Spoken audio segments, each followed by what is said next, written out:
uma sombra, de Otávio Severo, voz Iba Mendes. À vista do leito de dor, o recém-vindo balbuciou contristado: meu amigo. O outro olhou cheio de ternura: és tu? Vês como morro?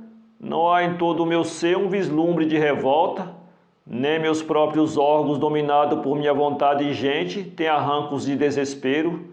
Sempre me dizias que ao homem assiste o poder de se dominar até mesmo na morte, e eu fui um exaltado, morro assim calmamente, senhor de tudo, sentindo todo o peso da realidade cruel. Espera, há aqui dentro em meu peito como que um vulcão, dói-me tanto, e eu sorrio resignado, resignado sim, se agitação e revolta foi a minha vida, já não vivo, mas ainda te posso falar, ainda com a minha lucidez de espírito posso recordar e confessar os meus erros, como se fosses um sacerdote.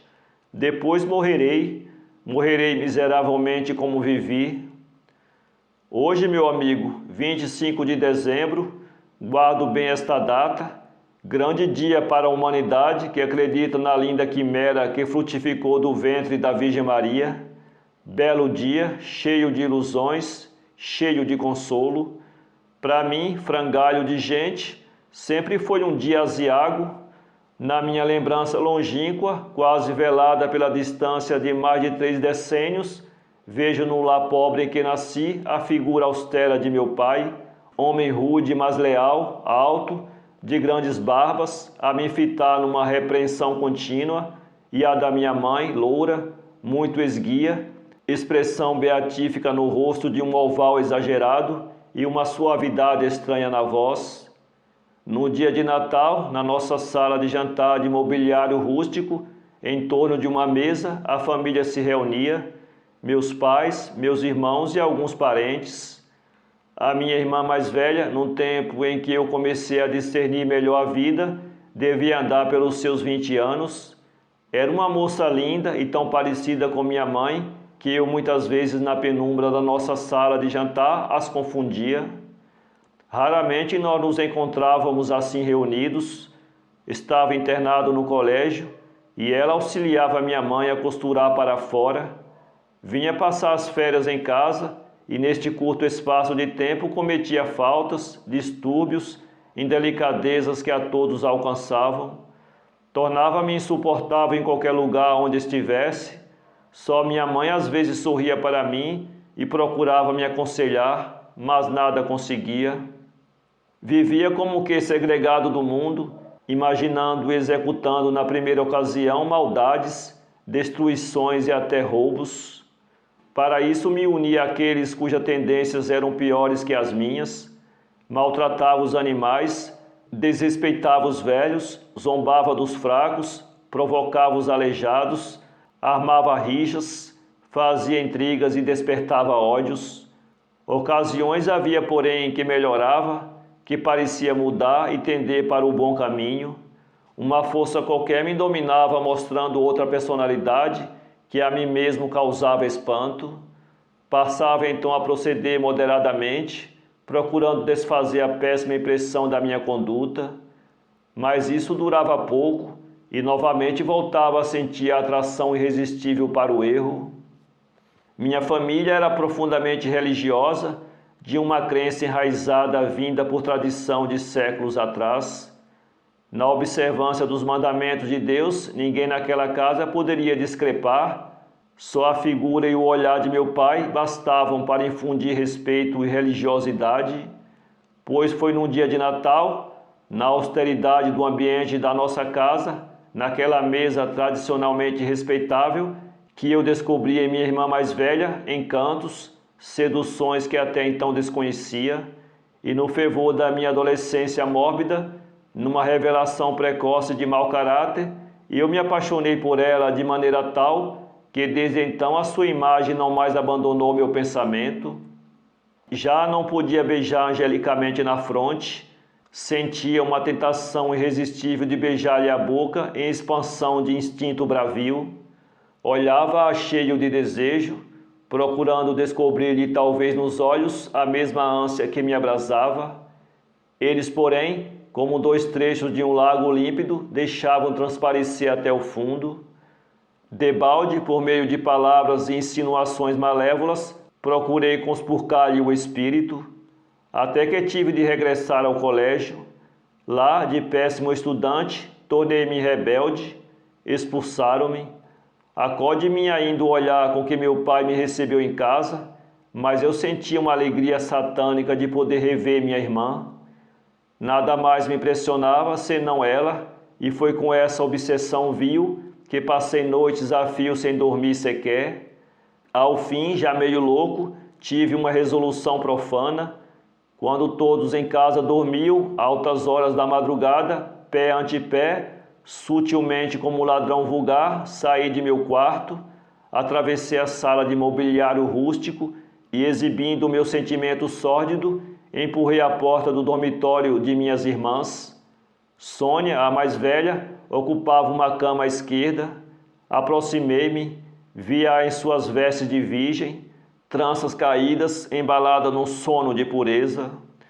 Diante daquele quadro, uma vergonha imensa se apossou de mim e a transmutação de personalidade se operou. Trêmulo, recuei horrorizado e, assim mesmo como me achava, àquelas horas ermas, abandonei para sempre o teto digno onde tinha nascido, para lançar-me na voraz do crime que me fascinava. Daí por diante tens uma ideia da minha vida. Fui sempre um contrafeito, um insaciado.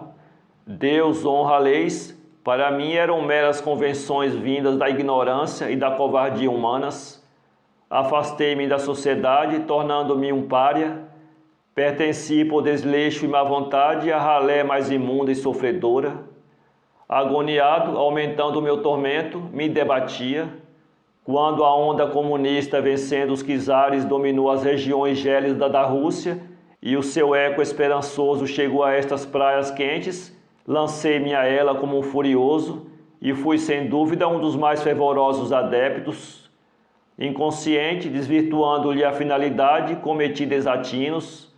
Nunca sonhei com a paz e a igualdade entre os homens. Queria a destruição, o descalabro, a anarquia social.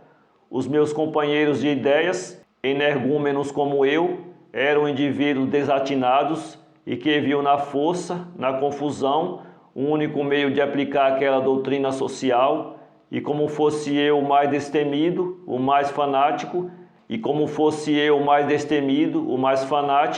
escolhiam-me para missões cruéis e nefandas. Eu te conheci quando, em diligência feliz, conseguiste sufocar uma tentativa nossa, lembras-te? Na prisão sempre nos encontrávamos, a princípio para obteres de mim uma confissão que nunca me senti com ânimo de fazer, depois por mútua simpatia, embora nossos pensamentos muito divergissem. Em liberdade tornamo-nos amigos, e foi por sua influência que sofrei um pouco o meu gênio, mas depois nos perdemos de vista. Agora é chegada a hora de falar francamente, o tempo se vai, meus lábios secam e queimam tanto que parece ter uma brasa entre eles, mas é preciso. Estás lembrado daquele atentado à matriz de Santa Efigênia, do petardo que explodiu quando se realizava a missa do Natal, com a igreja abarrotada de crianças, mulheres, toda uma multidão fervorosa? Naquela noite tétrica morreram estupidamente uma dezena de crianças e talvez mais de uma vintena de adultos. Pois houve a confissão que te faço, fui eu quem engendrou aquele morticínio horrendo e satanicamente regulei a máquina infernal, de modo que à meia-noite em ponto tantas vidas fossem ceifadas. Ninguém poderia conceber maior covardia e ninguém senão eu realizaria barbaridade tal. E vi covardamente de longe a cena se desenrolar como imaginava, o choro, o lamento, a desgraça, confundidos numa expressão, horror. As paredes do teto fenderam-se, as trevas cederam ruidosamente, e ao desmoronar a torre do centro, os sinos dobraram finados. Quantos suspeitos ainda hoje sofrem na prisão por um crime que não praticaram? Quanta desgraça não se seguiram àquela?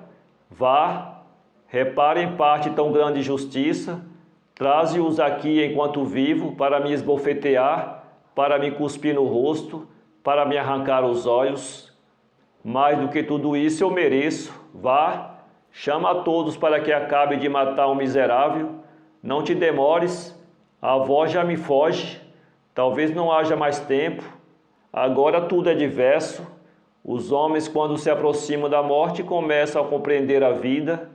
Uma coisa qualquer renasce em mim, amortecida de há muitos anos.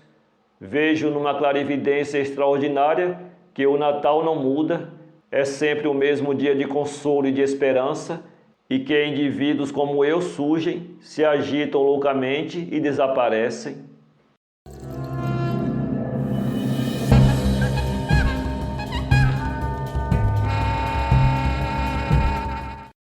Para ler este conto, acesse www.poeteiro.com